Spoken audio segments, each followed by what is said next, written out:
Hi, Ellen. Oh, good evening. Good evening. How are you? Baruch Hashem. Baruch Hashem. Have a busy day. Well, another day. Another day. Another day. Another day. Yeah. A new dog? Yes, the pandemic puppy. What? Okay. Good luck taking him out for a crap. Mario, next time you mute me, I'm going to come after you. Next time what? You muted me, buddy. Thanks. I mute everybody. Well, we're talking to each other. Ernie's not on. I'm here. He is. I'm here. Good evening, Ernie. Good evening. Okay, so we're going to do Lamed Aleph tonight, 31. We'll start with we'll start again with the Mishnah at the bottom of Lamed Abed Beis, because it gets us in the right setting. Nochri shehilvas Yisrael al chemso achra Pesach. Rashi. Nochri shehilvas Yisrael mos al chemso kodem Pesach. A Gentile loans money to a Jew before Pesach, and the Yisrael had a collateral, gave the non-Jew a collateral. Chametz that he owned, let's say he owned a very expensive whiskey.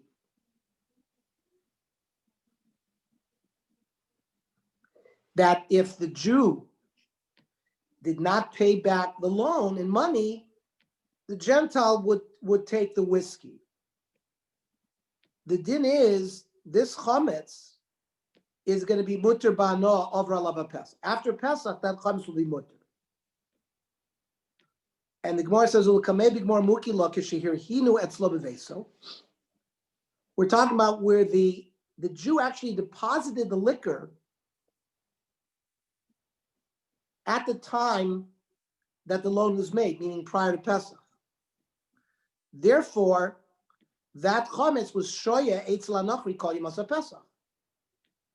So it was deposited in the reshus of the nochri, and the nochri would take possession of it if the Jew 30 days hence doesn't pay the loan back. But that's the whole halacha here. Kiven demata zim nevelo parei. So let's say 30 days goes by and the Jew doesn't pay back the loan. The chametz is actually collected because it's sitting in the non-Jew's possession already. So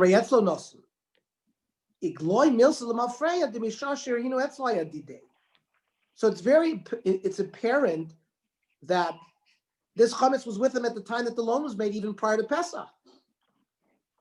So therefore, the Mishnah says it's considered that it was belonged by the Nochri, and we learned in the previous Mishnah that chametz sharvar lava Pesach that belongs to a Nochri is permitted. It's not osir bana. Only a Jew's chametz that is over lava Pesach is osir bana after Pesach.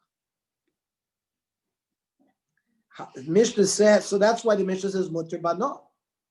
Now, the opposite case, Yisrael shehil this nochel chemso achra Pesach, a Jew loaned money to a non-Jew. And the non-Jew did the same thing. He deposited liquor with the Jew prior to Pesach. And so since when the time comes by 30 days hence, the non-Jew didn't pay back the loan, when the Jew is now taking possession of this liquor, of the chametz, it's as if he took possession of it prior to Pesach. It's from the beginning of the loan because of this special case of here, he knew etzlo. He actually delivered the collateral to the lender. So it would be different if, for example, if the chametz remained in the Gentile's possession, then the halacha would be different. But here, the Gentile actually put the liquor in the Jew's possession, So therefore, it's Chametz Shavuot Lava Pesach that belongs to a Jew, which is Asur Bano. That's why the Mishnah says Asur Bano. So that's the explanation of the Mishnah. Now, based on this Mishnah, the Gemara, we're going to go into a very complex sugya regarding mortgages, having a lien on property, and what that means. Itma. Balchov. You have a creditor, somebody who lent money to somebody. And money was usually mortgaged with land. So that if the borrower doesn't pay back the money, the creditor, the Balchov, is allowed to take a piece of land from the borrower. Now, when is it viewed that the creditor takes possession of that? Abaya Omer Lamafreya, who goes that? It's viewed that he's the owner of it from the beginning of the loan. It's not when he takes possession of it, let's say 60 days from now, the borrower doesn't pay back, and now, the creditor gets the land. It's as if he got the land from the beginning when the loan was made. How does that work, though? I mean, let's say a guy gets So a we'll loan see. for 6 Well- years. So now he defaults on the loan. So 6 years worth of produce has to retroactively somehow be taken from the borrower in addition to the principal? So right now, let's see what the Gemara is going to deal with, certain nafkaminas that relate to this issue we just brought up. What you talked about payrolls, let's leave that to when we get there. We will get there, but not in Pesachim. But Kenny's asking, therefore, what's the ramification of this law? But let's first, so Rava Amar, no, Mikanu lahabahu goive. No, it's when the guy defaults on the loan, then the guy takes possession of the land, or he's considered the owner of the land. Now, to what halacha does this is going to answer Ken's question. So, kol heicha de agdish loive v'zavin loive. Let's say the borrower decides, right? The loan hasn't been, it's still within the term of the loan, and the borrower decides to sell that piece of land, or to be magdish that piece of land, give it to hegdish. Kula amaloi pligid osi malva v'tarif. Well, there's no shaila, there's no machlokes.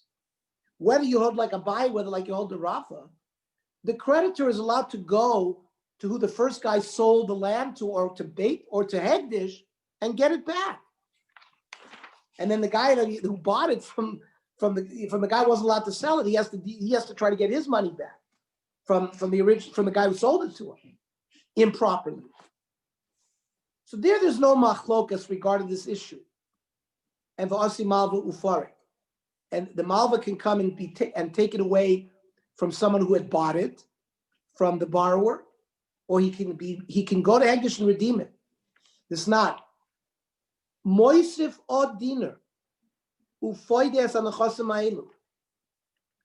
All he has to do is give another $1, and he gets it back from hegdish, because really, the guy who donated to hegdish had no right to do so.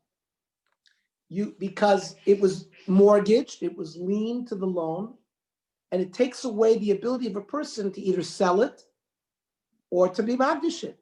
Now, and by all rights, the creditor should be able to take it away from hegdish without paying anything. The reason why I give something, because otherwise people will say, oh, you can take things from hegdish without padiyah.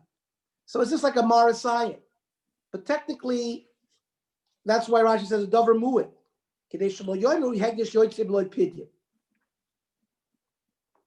So let's read Rashi. Higdish b'tishimone.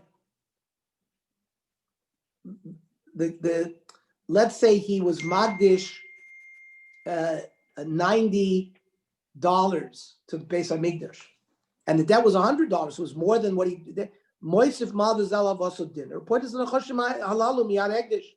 But he could take the land he can get, or whatever the whatever the item was that was the collateral, and take it away from Hegdish as payment for his loan.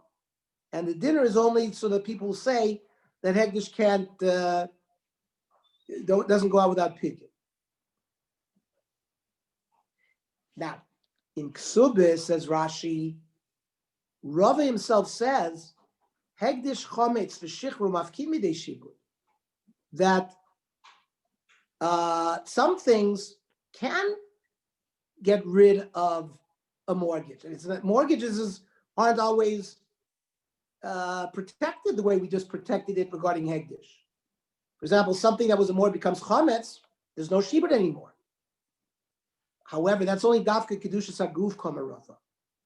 Like a behema, let's say a behema was designated as collateral, so a behema is roi to be put on his back. So if it has kedushas haguf, in a chanami, if you're magdish it, hegdish ruins the mortgage, and so you got to be very careful who you do business with.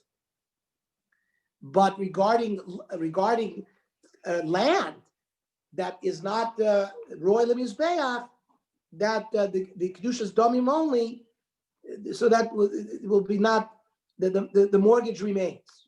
Hegdish doesn't override that mortgage. So regarding the ability to take it away from Hegdish or to take it away from somebody that the guy had sold it to, there's no machlokas. So where's the machlokas between Abai and Rava, where Abai said you goivet milafrei from retroactively, and Rava says no, only when the loan is defaulted on. Ki pligi the zavin malva the kodesh malva. The creditor sold the land or was magdish. Abaya abelabafrehu goiva. So Abaya says, you know what? The creditor had the right to do it because it's viewed as if he has it right away. Kiva demata zinav lo pare, because when the term of the loan comes due and the borrower didn't pay it back, so igloy milsim afraid to me karbishu say have a coin. So it's now retroactively clear that really it was in the lender's possession all along. V'shapir igdish v'shapir zavin, and therefore when the malva magdished it during the term of the loan or sold it, he was in his rights to do so. Rava says no. Mikano lahabahu goiva. He's not allowed. If he was magdish it or sold it, it can be reversed. Because it's only considered his completely to do whatever he wants to it, only after there's a default on the loan, and then he's allowed to do that. Why is that? Because even the ahavale zuzi, if the borrower somehow got money, also got an inheritance, having a salaklu bezuzi, he would have been able to pay back the lender with money, and so ishtakach tahashna kakoni. So therefore, he can get rid of him at this time as well before the loan gets due.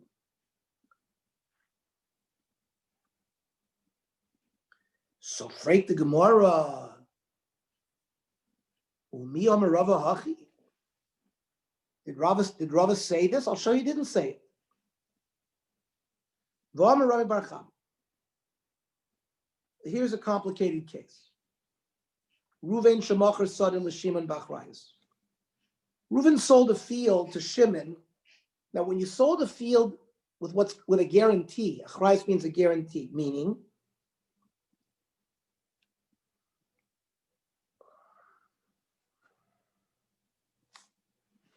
if Ruvain owed money to people,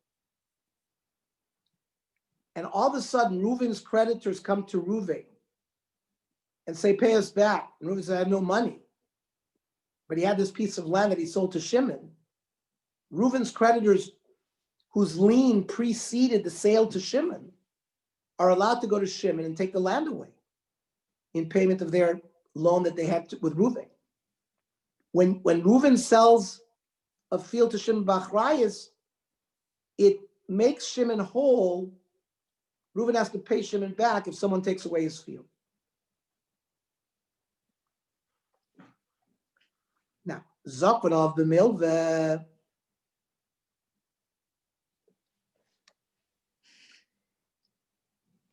When Shimon sold the field, when Shimon bought the field from Reuven, he didn't give money to Reuven. He set it up as an IOU, right? Shimon buys the field from Reuven. He doesn't buy it with cash. He buys it with debt. So Shimon owes Reuven the money. And now Mace Reuven. Reuven dies, and Reuven has Yisomim, has heirs. Now, Reuven owed money. So also Balchov to Reuven the Torah Flemi Shimon.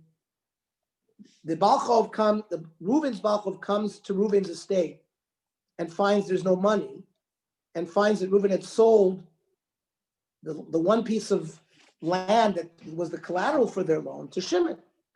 So Reuven's creditors are allowed to go to Shimon and take that piece of land away. Their lien predated the sale. But what does Shimon do? Also Shimon Ufaise Bezuzi. Shimon chased away Reuven's creditors by giving them money because he wants to hold on to the piece of land. Now, Dina who de Osu b'nei Reuven, so the sons of Reuven, the heirs of Reuven, can come for Amilei l'Shimon. Listen, Anan metaltali shvak avun gabor. You made your deal with our father with money, right? Remember, you didn't give him money. You set up a loan, but a loan has to be paid back with money, which is a metaltalin. There's no lien on metaltalin. And therefore, they come and try to get that money that is owed to Reuven, because Shimon owed money to him. Because remember, he never paid cash for the land. He owes money to Reuven. So therefore the creditor of Reuven had no creditors. Only have a lien on land. They don't have a lien on your metaltalin, and the money is considered metaltalin. So they want to get this money back from Shimon. On Rava, here's where the kasha comes in. So Ipikech Shimon, if Shimon was smart, he knew halacha well. Magvi lahu ara. So what he should do is pay them back with land. And then Shimon can take it back, because remember, Reuven sold the piece of land originally with achrayus, with a guarantee to get the land back. He can't do it with money, but he can do it with land. Rav Nachman, Yisomim shegavu karka b'chovis aviyim, right? Yisomim that got paid back with karka because of a debt that their father owed. The same creditor, the creditor can turn around and take the land back because there was a lien on that land. However, this whole answer of Rava, this advice that Rava gave to Shimon, only works if because if it was considered his all along, so that's why he can turn around and take the land back. The command of but it's only at the default that he gets it, that Amai Choiz V'Goyver, so he wouldn't have been able to take that land again. And Rava was the one who said, Mikado Labo. It would be a case of how the command is Zavin Yasmei Nichse Dmei. It would only be money. There would be no lien regarding that money on the Balchov. So the Gemara says, why over there does Rava seem to paskin lemafrehu goyve? And for the Gemara, shiny awesome.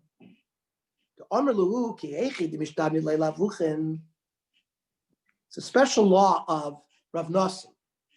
Rav Nosson says that if A owes B and B owes C, C can go directly to A. And in fact, all of the shibudim exist between B and A as well with C. That's the sheet of Rav Nosson. Just like there's a shibud to the father, there's a shibud to the balchov of the father. I mean, Rav Nosson. Because the tiny Rav Nosson, A is trying to collect from B, and B is trying to collect from C, right? Because C owes B. C can go back to A, can collect from C. It's only over there that Rava would hold the way, but in our case, it can hold Mikano Labo. Okay, let's go back to our Mishnah. Tanan, So a Gentile loaned money to Israel, and Israel provided a collateral chametz, like 20 cases of Johnny Walker, which is chametz. So we say, Achra Pesach muter bano. We said that, why? Because if it's viewed that the Nochri took possession of it already from the beginning, it's retroactive. That's why we view the chametz as belonging to the Gentile. Chametz sharavel of a Pesach that is owned by a Gentile is muter bano. So that's why the Mishnah says, muter bano, because it was owned by a Gentile, because we say, Lemafreya. But but if we paskin like Rava, that you only acquire the collateral once the loan is defaulted on, only from then on, then this whiskey really belonged to the Jew throughout the Chametz. And therefore, Amai Mutter Bano, B'Shus Yisrael Avakoi. It was in the position, it was in the possession of the Israel. Chametz Shavuot of Pesach belongs to a Jew, is Asr Bano. So here's where the Gemara gives us how Rashi explained before. This isn't just a case of collateralization, where the Jew said, oh, you know what, if I don't pay you back, I've got the liquor in my warehouses and I'll pay you back from that. No. The Jew actually took the trouble to deliver the whiskey to the Gentile even before Pesach when the loan was made. So therefore, it was already in the possession of the Gentile. It doesn't take full possession of it. It's viewed that way if once the loan is defaulted on. And that's why in our Mishnah, it's viewed as Gentile-owned chametz, and over Lava Pesach is muter bano. So the word says, Lema ketanoi. Let us say that we have found maybe another place, maybe this machlokes tanoi. It says Yisrael shilvul nochel. So a Jew loaned money to a Gentile, and the Gentile made his collateral some chametz, like 20 cases of Johnny Walker. So the Mishnah says, La'achra Pesach eino oiver. The Tanna Kama says, there's no prohibition after Pesach. Mishum Rab Meir oimer oiver. So it's machlokes tanoim, Tanna Kama and Rab Meir. Rab Meir says that it is your oiver for Chametz Shavuot on Pesach. Now, the Gemara now is going to attempt to say that my lav must be b'hakamifliki. The Mar Savar, Reb Meir holds, the Mafreya who goyve, that the Jew who made the loan took possession of the chametz from the beginning, and therefore during Pesach it belonged to the Jew. So that's why Reb Meir says you're over. Umar Savar Mikadol Abau goyve. The Tanna Kama who says you're not over says no. The chametz, the collateral, the Jews, the Gentiles, one who borrowed the money.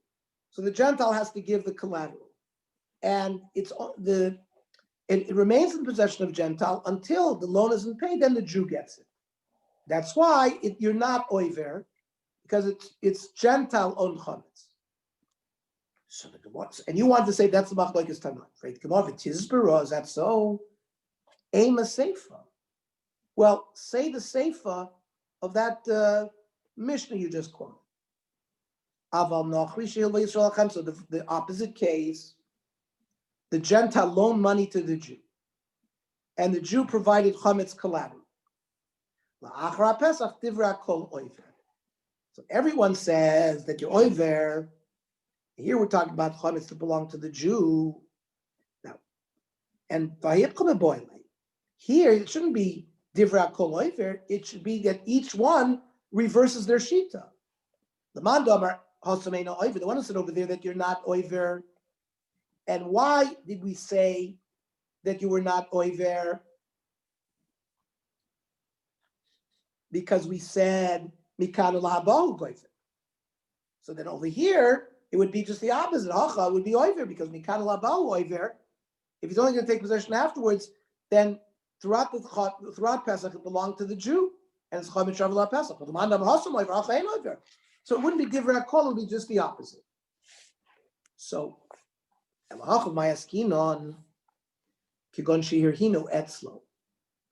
We are talking about a case, not where the chametz, the collateral, was stored in a warehouse somewhere, but it was actually deposited in the possession of the person, of the lender.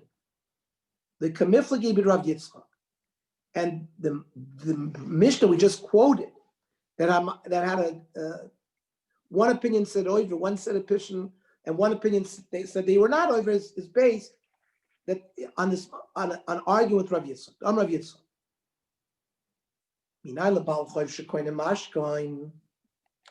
How do we know that a creditor who takes a piece of collateral, it actually becomes his? It actually becomes his throughout the term of the loan. Now, how do we see that? We know the famous halacha. If you lent money to somebody and you take a pillow as the collateral, you have to bring him back the pillow at night. And that's considered a tzedakah. That you're doing tzedakah with the person. I understand. It's tzedakah because the lender has taken possession of it and owns it. And when you give it back, you're doing a chesed. Right?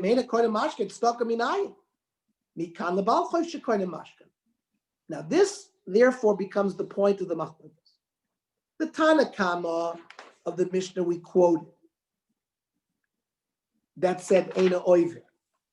Hanimili Yisrael Yisraelu.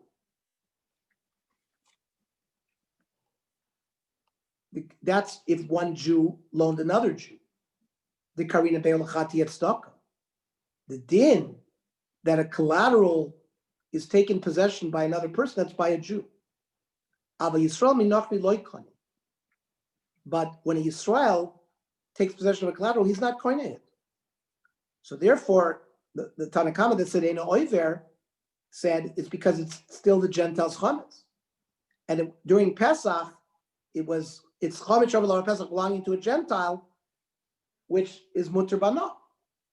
But Rab Meir, who held you are Oiver for chametz shavuot Pesach savar, kal v'chomer, just the opposite.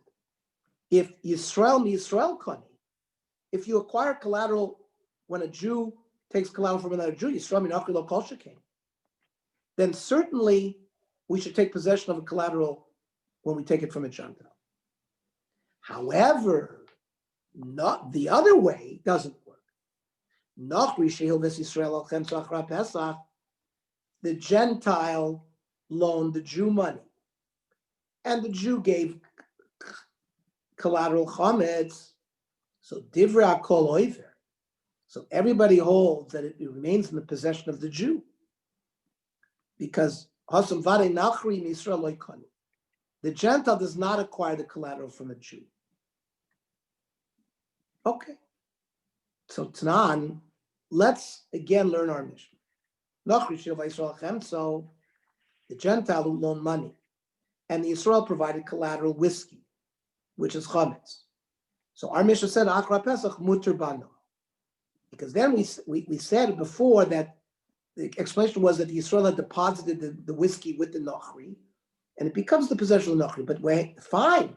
The Hinami de Hirinu Etzlo, fine, you told us that. But you've told us how Nachri Yisrael Loikani. Who cares that you put it in the Gentile's possession? He's not coining it. If he's not coining, it's not his. So then the chametz belongs to the Jew throughout Pesach. How could the Mishnah say it's muter bana? It should be osir bana.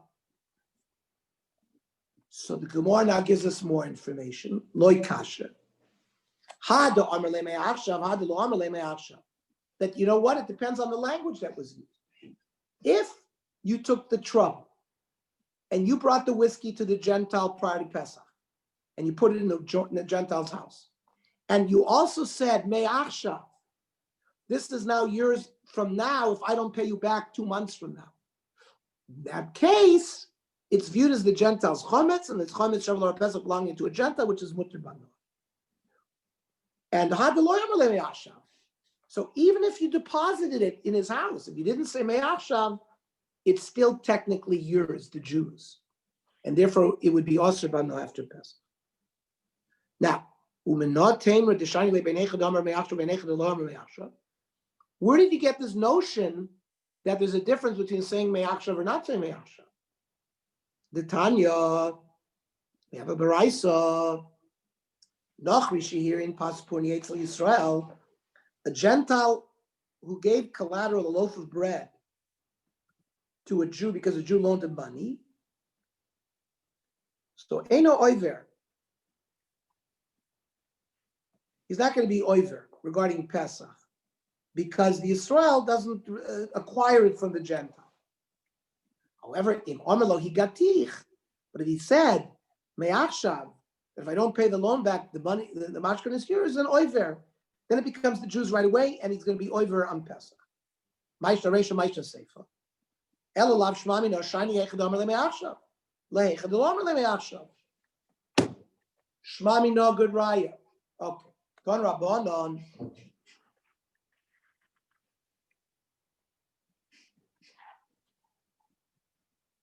I'm just learning Shulchan Aruch.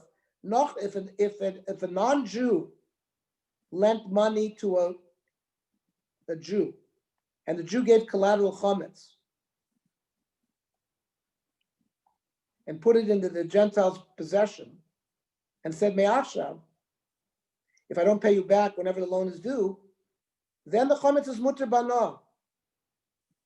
Now, if a Jew lent money to a Nochri,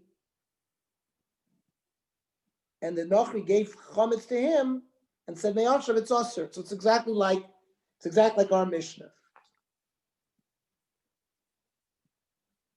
Now, a balchol that takes a mashkon for any loan is considered like a shomer sachar, and you're chayav for gneva v'aveda, but it's not considered like it's yours completely.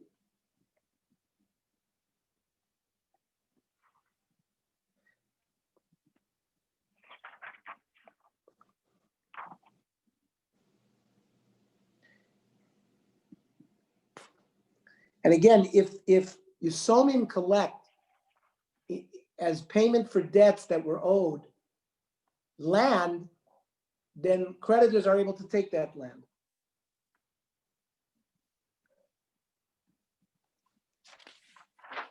By the way, we'll have that case again in one of the Babas, I think Baba Basra, but that's going to be a while. Torah Bonah. Chanushal Yisrael, a grocery store owned by a Jew. Ubeloi Shal Yisrael. The contents of the store, the merchandise, is also Jewish owned. Now, the workers in the store are non-Jew.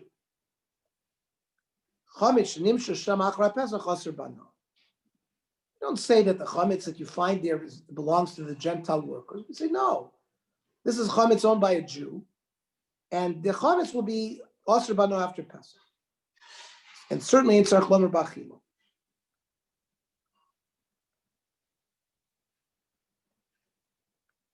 Vice versa, Chanushal Nochri, Ralph's. I don't think Ralph's is Jewish owned. Or a grocery store that you know is owned by a Gentile. Umalai Shal Nochri, and therefore, and the contents of the store is owned by the Gentile. You have Jewish workers, Chametz Shnimsham Achar Pesach Mutter B'Achila, the chametz is goyish chametz, and therefore you're allowed to eat it, and certainly you have anah. Mishnah. Anybody have any comments, questions so far on anything we learned tonight? Because I know it's a difficult sugya. Okay. Mishnah. Chametz shenafalav mapoiles. You have chametz in a house, and the house collapses. It's buried by a collapsed house. Harehu kamavur. It's as if it was destroyed, and you don't have to do anything else. However, Rab Shimon ben Gamliel oimer kol she'en hakelev yachol lachapis achro. It's not an absolute case. It's got to be deep enough where a dog cannot smell it and dig after it, because if he can, he'll bring it out and you'll have it. It'll be around on Pesach. So. However, you do have to make bittul. Because maybe it'll open up during Chol HaMoed and you'll be over it. So you have to make bittul. Tana, kama chafisas hakelem. How deep does it have to be buried that it fulfills this criteria of a dog can't find it? Shlosha tfachim, 3 tfachim. Amar Racha ben Rav Yosef Rav Ashi. Hadam Shmuel ksafim elem shmir el bekarka. Shmuel made a comment that, don't give money to a shomer. As, the bet, like Willie Sutton, people used to keep their money in a mattress. So the Gemara says, you know what? The best place to keep money is in the ground. You have to bury money. Now the question is, mi bayinan shlosha tfachim or lo? Willie Sutton was a bank robber. What? I'm Famous saying, so bank robber. Willie Sutton, Willie Sutton didn't lie. Willie Sutton wanted people. The people who kept their money in the mattress they were afraid of Willie Sutton. Oh. No, because when they asked Willie Sutton, why do you rob banks? So what did he say? There's the money. That's where the money is. That's where the money is, yeah.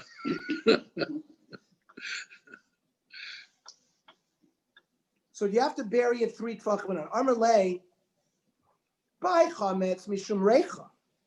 Chametz has smell. A dog has a good smell. Ba'inan shlosha tfachim. Hasa mishum ichsui meinu. No. Bearing money, you just have to keep it away from people's eye. And therefore, lo boy shlosha. The kama amrav bar papa misichra tefach. As long as you bury the tefach, that's good. That's enough.